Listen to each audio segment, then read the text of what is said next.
1863, and in Uruguay, a small country in South America, the meat industry's first multinational company known to humankind was about to be created.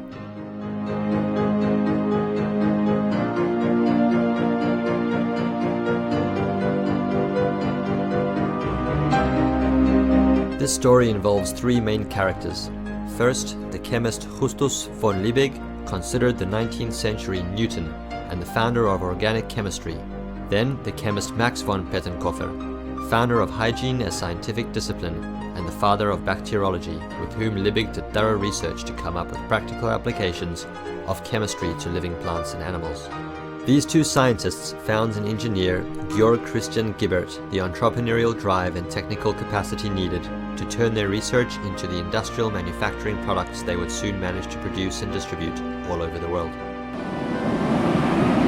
Uruguay, a country of distinct cultural and legal development, made an important contribution to this virtuous equation, a special interest in consolidating and supporting cattle breeding with a steady legislation on the promotion and development of livestock companies.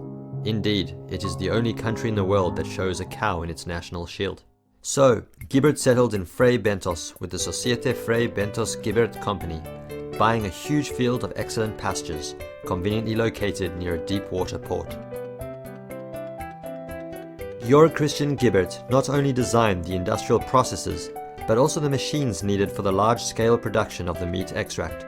Thus, he came up with a product of better quality than the medicinal one previously obtained by Liebig and Pettenkofer, who immediately approved the start of production. In this way, a pharmaceutical industry product could be turned into the food for millions of people stricken by hunger and malnutrition worldwide.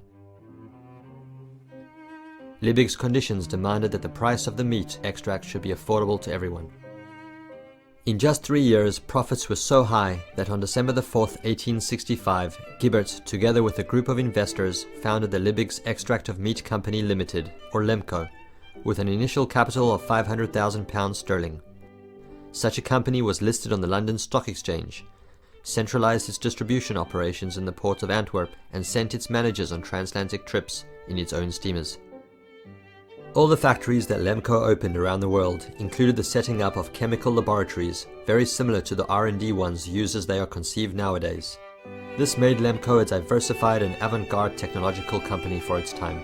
The reliability of the products bearing Liebig's signature in blue ink was based on the quality and health conditions of the processes implemented, which became known through original global advertising campaigns. Among them, there was the renowned Liebig trade card collection, thanks to which we can get to know firsthand today how LEMCO's main facilities in Uruguay looked like. However, the innovative capacity of Gibbert, Pettenkofer and Liebig was not exhausted with the meat extract's invention.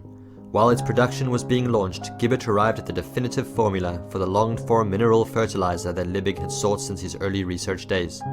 With an output quite superior to that obtained from guano, production had begun in 1868, and sales exceeded the factory's annual income from all other products. At LEMCO, over 200 products were created. Meat-fat separation techniques were improved, diverse types of pasture seeds were developed, and the OXO soup cubes, which are still manufactured by the company Premier Foods today, were invented.